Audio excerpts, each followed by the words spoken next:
పాదయాత్ర వేళ ఇండియా కూటమి బీటలు వారింది. కూటమిలోని విభేదాలు ఒక్కొక్కటిగా దండల్లో పూసల్లా రాలిపోతున్నాయి. ఇండియా అలయన్స్ లో భాగస్వామ్య పక్షాల మధ్య ఐక్యత లోపించిందని ఇటీవల చోటు చేసుకున్న రాజకీయ పరిణామాలతో స్పష్టంగా తెలిసిపోయింది. అయితే తాజాగా లోక్సభ ఎన్నికల్లో కాంగ్రెస్ తో పొత్తు లేదని అటు తృణమూల్ కాంగ్రెస్ పార్టీ, ఇటు ఆమ్ ఆద్మీ పార్టీ కూడా తెగేసి చెప్పేశాయి. సమాజ్వాదీ పార్టీ కూడా అదే టర్న్ తీసుకుంది. ఇక బీజేపీని ఓడించడానికి ఏకమైన ప్రతిపక్షాల కూటమి ఒక తాటిపై ఉండలేకపోయింది. ఇండియా కూటమికి ప్రధాన కర్త అయిన నితీష్ కుమార్ తప్పుకోవడంతో కూటమి డొల్లతనం బయటకు పడిపోయింది. కాంగ్రెస్ అగ్రనేతల పెత్తందారి పొగడలే ఇందుకు కారణమా అనేది ఇప్పుడు పెద్ద ప్రశ్నగా మారింది.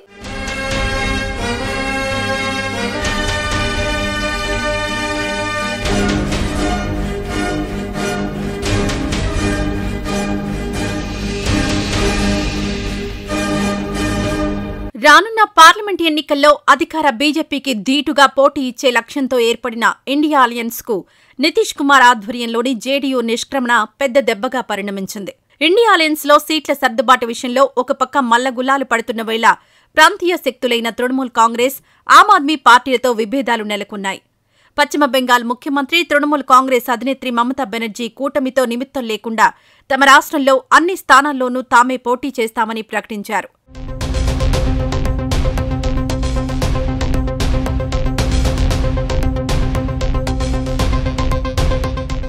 బీజేపీకి వ్యతిరేకంగా ప్రతిపక్షాల ఐక్య సంఘటన ఏర్పాటుకు మొదట శ్రీకారం చుట్టింది జేడీయూ అధినేత నితీష్ కుమారే.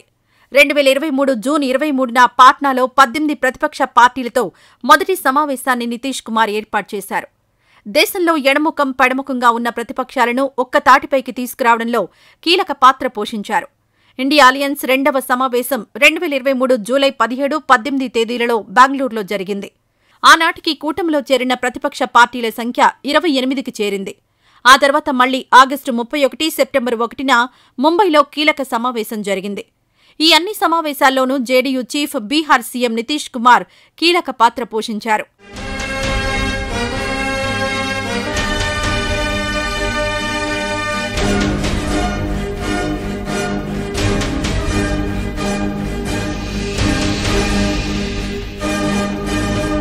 ఒక దశలో ఇండియా అలయన్స్ వర్గాల్లో ప్రధాని అభ్యర్థిగా నితీష్ కుమార్ అన్న టాక్ వినిపించింది. కూటమి కన్వీనర్గా నితీష్ కుమార్ను నియమిస్తారని కూడా భావించారు. అయితే ఇండియా కూటమిలో కాంగ్రెస్ అధిష్టానం పెద్దన్న ధోరణితో వ్యవహరించడంపై నితీష్ కినుక వహించారు. అలయన్స్ చైర్మన్గా కాంగ్రెస్ అధ్యక్షుడు మల్లికార్జున ఖర్గే నియమితులు కావడంతో విభేదాలు పెచ్చు పెరిగాయి. కినుక కాస్త అలకగా మారింది. ఆ దశలో కన్వీనర్గా ఉండేందుకు నితీష్ తిరస్కరించారు. దీంతో కూటమి మరింత బీటలు వారింది. 2024 పార్లమెంట్ ఎన్నికల కోసం ఇండియా అలయన్స్ పూర్తి స్థాయిలో సన్నద్దమయ్యే దశలోనే కూటమిలో కీలక పార్టీలు ఒక్కొక్కటిగా దూరమవుతున్నాయి.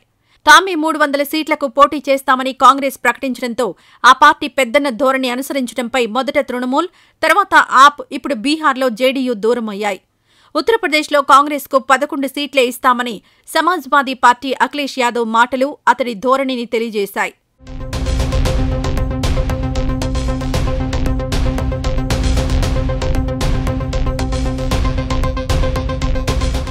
నితీష్ నిష్క్రమణ వల్ల ఇండియా కూటమికొచ్చిన నష్టం ఏదీ లేదని కాంగ్రెస్ ప్రధాన కార్యదర్శి జైరాం రమేష్ వ్యాఖ్యానించారు. 2024 లోక్సభ ఎన్నికల్లో నితీష్కు ఢిల్లీలో అధికార బీజేపీ పార్టీకి బీహార్ ప్రజలు సరైన సమాధానం చెబుతారన్నారు. నితీష్ కుమార్ లాంటి అవకాశవాద నాయకుడిని తాను చూడలేదని జైరాం రమేష్ పేర్కొన్నారు. అతను ఊసరవెల్లికి గట్టి పోటీ ఇవ్వగలడు. ఈ మొత్తం డ్రామాను ప్రధాని మోదీ నడిపిస్తున్నారని దుమ్మెత్తిపోశారు. భారత్ జోడో న్యాయయాత్ర విజయవంతం కావడంతో మోదీ అవాక్కయ్యారని జైరాం రమేష్ అభిప్రాయపడ్డారు.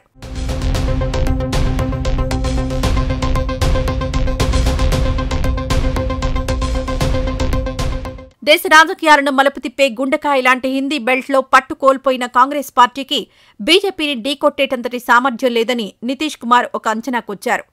ఈ నేపథ్యంలోనే ఎన్డీఏ కూటమి వైపు నితీష్ అడుగులు వేశారు.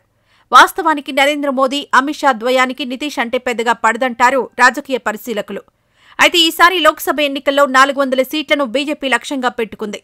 పైపెచ్చు బీహార్లోని బలమైన సామాజిక వర్గమైన కుర్మీల్లో నితీష్ కుమార్కు బాగా పట్టుంది.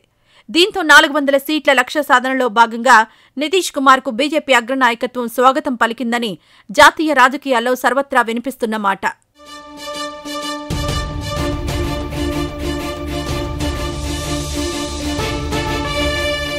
2024 లోక్సభ ఎన్నికల్లో హ్యాట్రిక్ విజయం సాధించాలని నరేంద్ర మోదీ ఆధ్వర్యంలో బీజేపీ దూసుకెళ్తున్న తరుణంలో బీహార్ పరిణామాలు కూటమికి పెద్ద షాక్.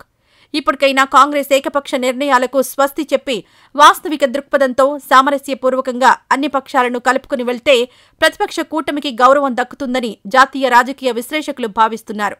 ఎన్డీఏ కూటమి దెబ్బకు ఇండియా కూటమి చతికిల పడితే రాబోయే లోక్సభ ఎన్నికల్లో ఎన్డీఏ కేంద్రంలో మళ్లీ కాషాయ జెండా రెపరెపలాడడం ఖాయమేనని రాజకీయ వర్గాల్లో బలంగా వినిపిస్తోంది.